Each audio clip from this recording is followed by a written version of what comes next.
So I'm engaging with my feminine nature right now.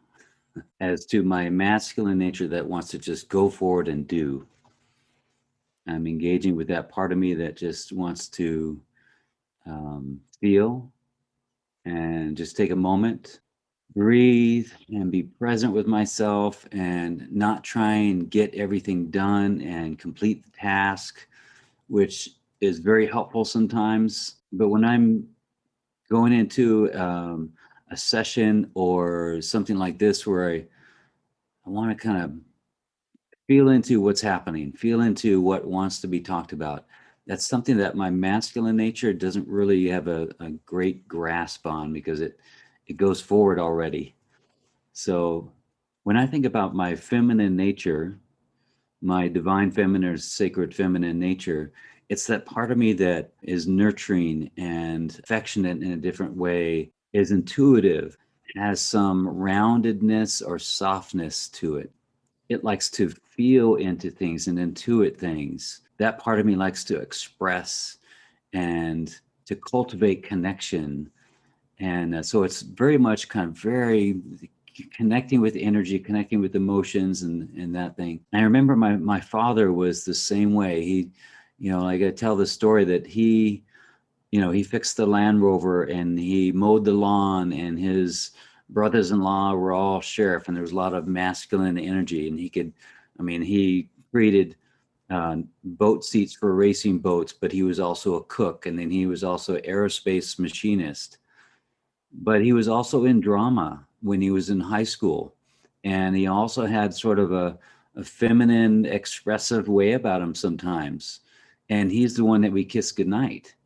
And so, I kind of laughed to myself when my brother and I would get into trouble. So, my mom was at home with us three kids, and my dad was working a couple of jobs. And, of course, we get into trouble, and um, my mom would say, just wait till your father gets home. And I could just imagine my father getting home, and he's got to spank those boys. So he would take his belt and he would snap it, to make a sound that make it really scary. But he would spank us. There was no anger in it at all. It was just he had a thing that he had to do. But I think about like that, his feminine nature about that he just wanted to nurture and show that affection. And sometimes he had to kind of had to stretch a little bit. So I think about this. The reason why I keep wanting to talk about this because it comes up so much, and I tend to attract sessions with mostly women that are more in their masculine energy. They're getting stuff done. They're taking care of things. They've had to take care of the family. They've got a job in a masculine industry like stock trading or firemen, policemen, IT, and they kick butt and they do great and they're super intelligent and super successful, and they're out of alignment and their life doesn't feel soulful. It doesn't feel rich and beautiful. And that's the women that I tend to attract in session for the most part. I would say like 90%, 95% or something. And you got to ask, why is a guy attracting this? Why is a guy find himself in these sessions? And I have to realize that maybe I've been part of the problem. Maybe in this life or some other life, I was part of the suppression, and that does not feel good at all. But here I am. Here I am that I'm engaging with this, and I find myself now in a place that since I was a little kid, I've always supported the feminine. I've always supported women. And although I've, kind of struggled along the way of what it looks like to be a man, a gentleman, how to treat women, but I've always that's where I was always headed. So I think with those two things, there's some kind of a karmic balance going on here that is a reason why I find myself in that position.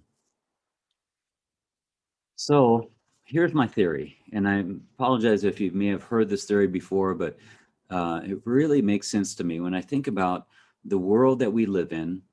if you look about the structure of of society and how things are put together, and then if you look at the history of what it used to be, from what I understand, way back when women were sort of in charge.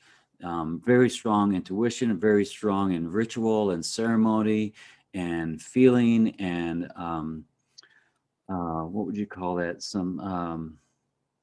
Yeah, I guess it just call it ritual and ceremony and intuition. And I can't get away from the word like wizardry and spells, that kind of thing. And then I think what happened was that some amount of the men got fearful of that, and they all decided to suppress that. And that seems like that's a plausible um, way of evolution that it happened. And then men got in control, and because they're more physically powerful, sometimes they created systems to keep on suppressing that. And the problem is that one, that's very unbalanced and unhealthy, and you can see where that heads. But what that causes us to do first of all, as a man, it causes me to get frustrated with my own humanity. And I look at my own uh, uh, um, race and um, sexuality, or yeah, my own sex in the world, that I'm a male, that I'm a man, that has been part of the problem. That really, that's something that I wanted to look at. And I start looking about how I fit into society. And I started asking the question, do I want to fit into that and be in a place that I'm a white male and I'm completely supported by this system? Or do I want to somehow recreate myself into a way that is more loving and more balanced and more supportive and more in unity consciousness? And I think before I started to look into that, I started to have a subconscious idea that, well, I don't want to be like a guy that just chases after women, buys them drinks, and works out of the gym and watches football, and that's it. I wanted to have more depth in my life. And I think what I did was I started to lean more into my feminine nature. And I guess the thought was, if I'm more of my feminine nature, I'm more peaceful, I'm more loving, I'm a nicer guy. And so that's what I did. For a long time, I found myself in that position of just continuing to support women and being in that nurturing, loving, receiving energy.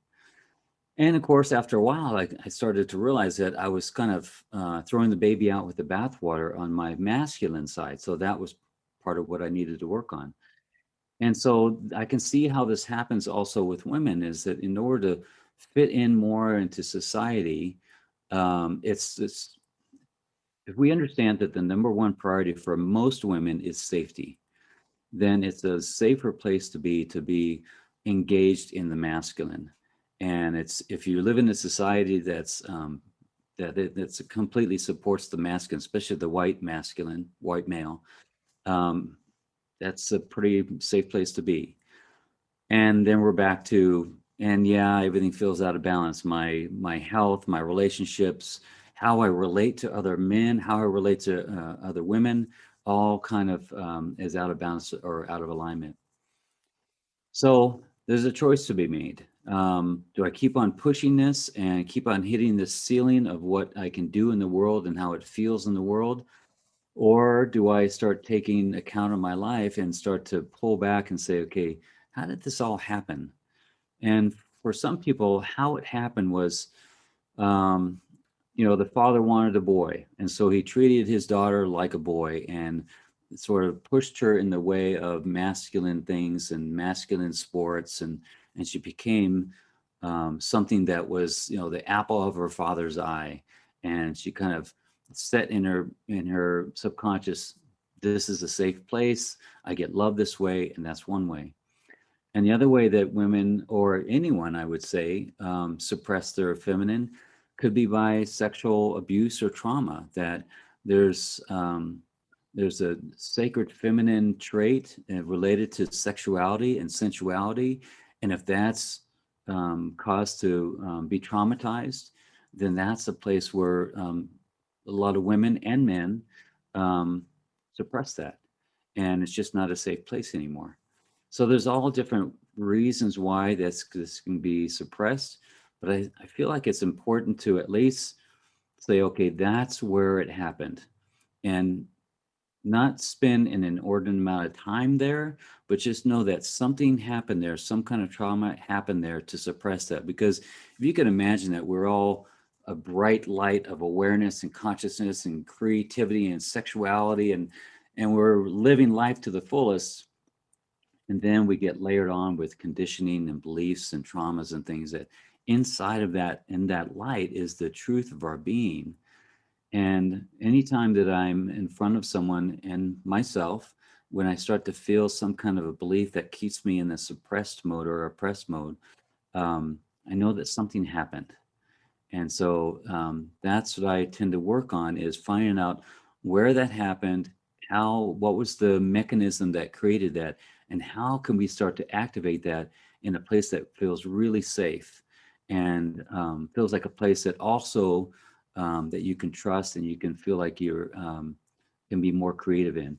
And some of these ways to activate this, and again, I just want to make sure that I'm speaking to men also, because we can also get suppressed by our, overly aggressive fathers or father figures, or by society at large, and how it can look like it's not a safe place to have emotion. It's not a safe place to be sensitive, to be even expressive or creative.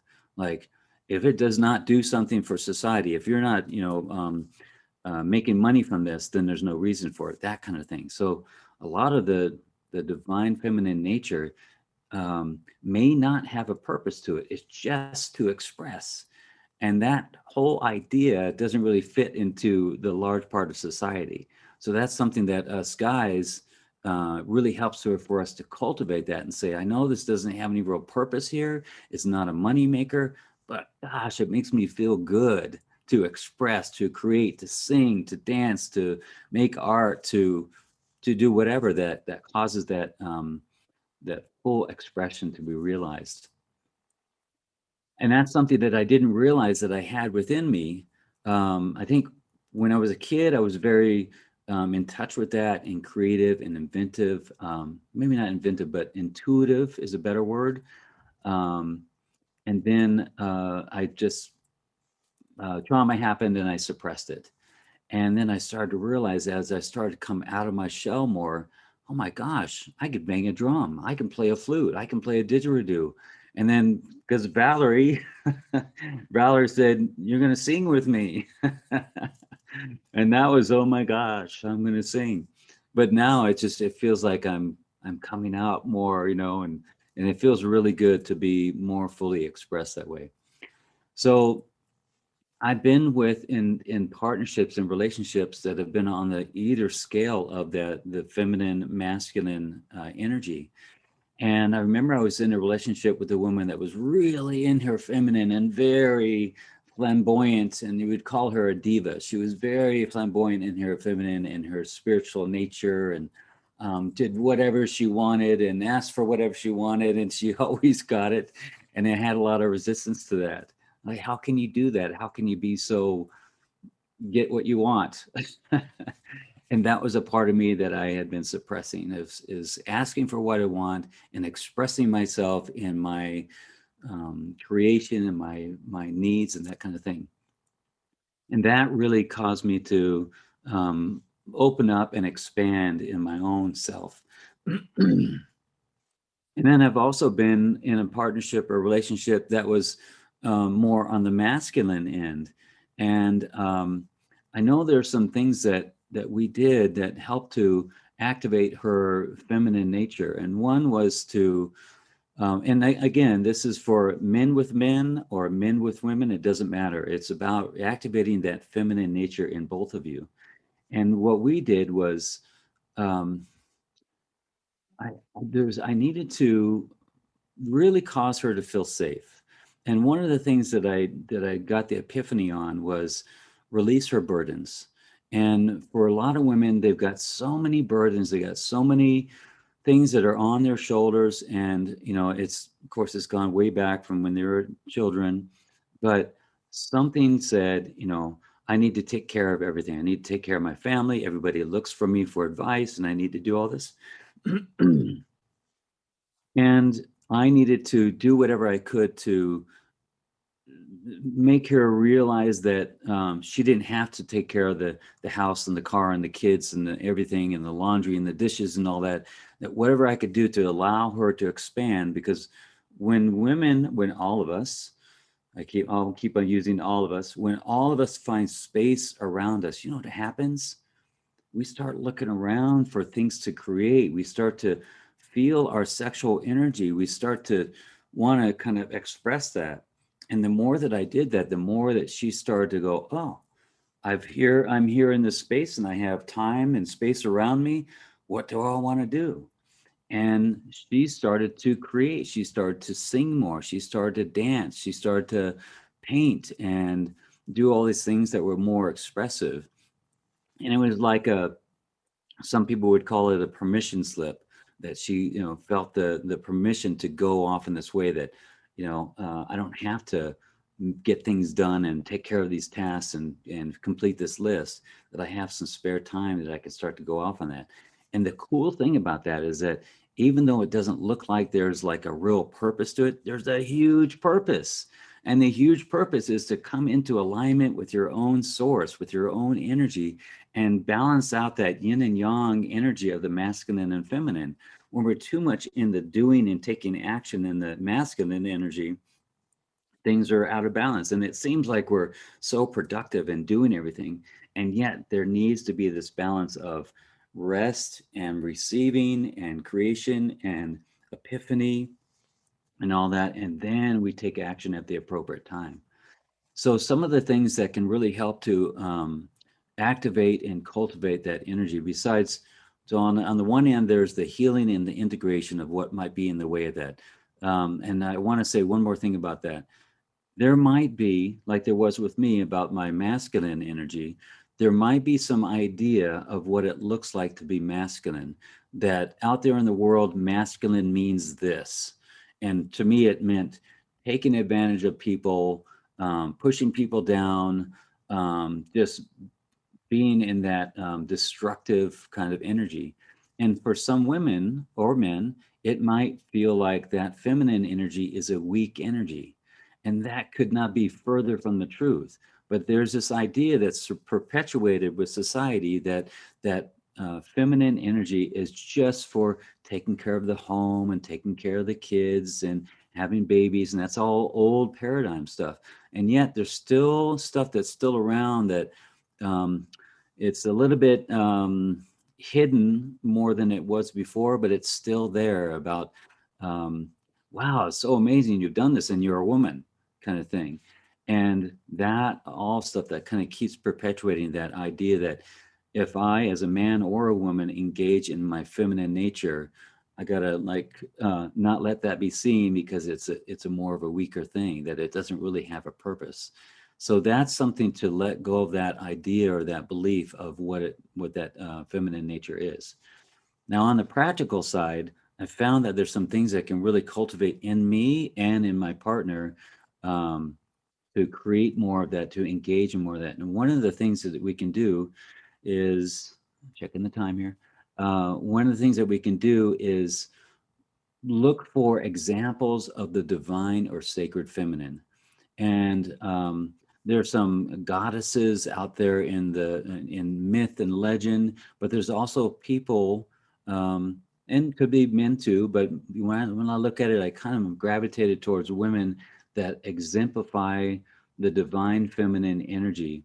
And one of them sometimes is Julia Roberts. And what's the other one? There's some actresses out there that are very much in their feminine nature, and they're badass and they're powerful and they're creative and expressive, and their boundaries are strong and they know who they are, and it's just such a great example. So to put ourselves in front of some kind of example of the divine feminine. The other thing is to engage ourselves in things that don't really have a necessary purpose. They're just to express, just to create.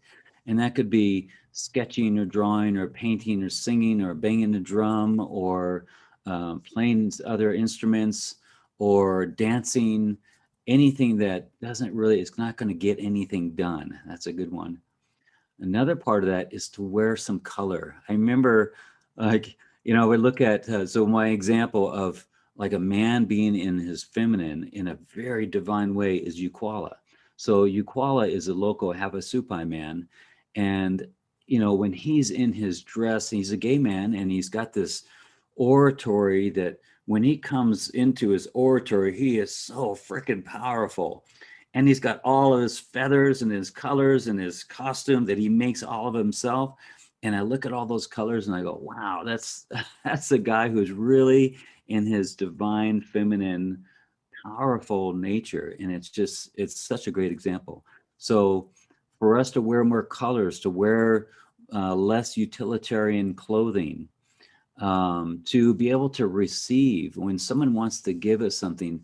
So there's a I don't know if the right word is cosmic creation or something, but it's kind of the basic idea of creation, that there's a feminine force and a masculine force, and there's an see if I can get this right. There's a loving wisdom, and there's an or a intelligent love and a loving intelligence, and there's a purposeful idea and there's a force, and there's all a blend of this masculine and feminine energy. So there's this sort of nesting and creating the sacred space and sacred container, and then when the impulse comes in, the masculine comes in and takes action. So that whole receiving thing is a part of the whole creation process. So there's this pull and push and pull and push and give and take and receive and create and destroy, and just this constant energy going on. So to allow ourselves to receive is all a part of us engaging in a more healthy and more balanced way. Um, I guess the next thing that I want to share with you is sort of a message to all men and all women. Um, I'm going to see if I can bring in a message from like a divine masculine energy. The world needs this presence. The world needs this divine feminine energy. This is um, the all-encompassing, nurturing, loving energy that the world needs, and we've been pushing without it for so long. And this is not about the feminine taking charge like it has in the past, but it's about bringing the feminine and the masculine up together. And for all men, this is what we need. All men need all women to be powerful. We need all women to be in their most creative, expressive, powerful energy, and all women, for you to be in your power and in your divine feminine energy. You give so many women permission to be in their divine feminine energy and in their own fullest expression.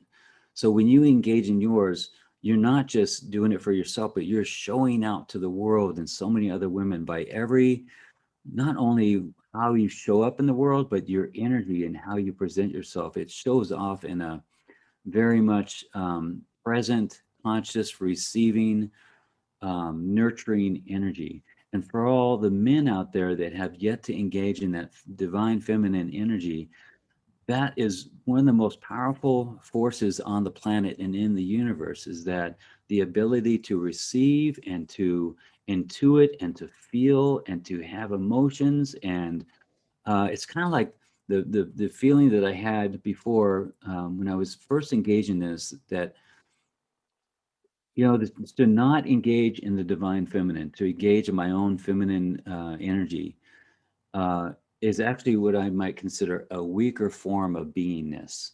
But if I say I am all that, and I'm going to bring that all into my being and all into my life, that I am all those things, that is the most powerful thing that I could think of, that I could imagine. So from the divine masculine, engage in this ancient remedy to life and to creation and to expression and to nurturing and healing and integrating this divine feminine nature. And it might even be that society and the world is supporting you, demanding that this be so. And I invite you to demand that it is so. Thank you. I want to open this up to anybody that has experience with how this has affected your life, or how you're engaging in this more, or anything that you want to share about how the divine feminine has been suppressed, or you're activated in it, or whatever you want to share about that. I think that a lot of women, and I am definitely in that category, when we start out as young women in the working world, we um, feel like we have to do it all ourselves. We can't trust anybody anymore to do it for us. We've usually by the end of college, we've learned that there isn't somebody there to support us and to do it for us. And so we have to forge ahead and be strong and do it all ourselves. And so this is what we in the newer generations have learned how to do and how to be. And once you're in that pattern, it's, for me, it took a huge situation that completely pulled the rug out from under me. It completely pulled the rug out from under me. And from that, and from my space of healing, I found my creativity. And I got to dive into that, although I didn't realize it was diving into my feminine nature at the time. Mm-hmm. And look back now and say, yeah. But it's very hard for women to see it unless something huge happens in their lives, or unless they go to seek help. And because we don't have tons of examples. I think that more and more are happening, and the divine feminine is coming up. There are many workshops and groups and goddess this and goddess that are happening, that are really introducing people on how to be more in their feminine nature. But I feel that we still, as a society, are we women feel like we have to do it. We can't do it.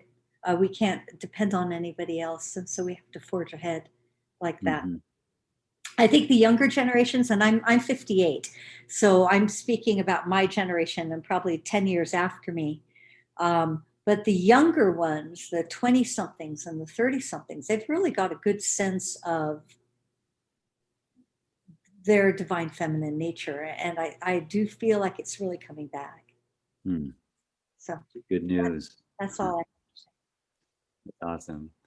And the thing that I really appreciate about Valerie being my wife is her dance with the feminine and masculine.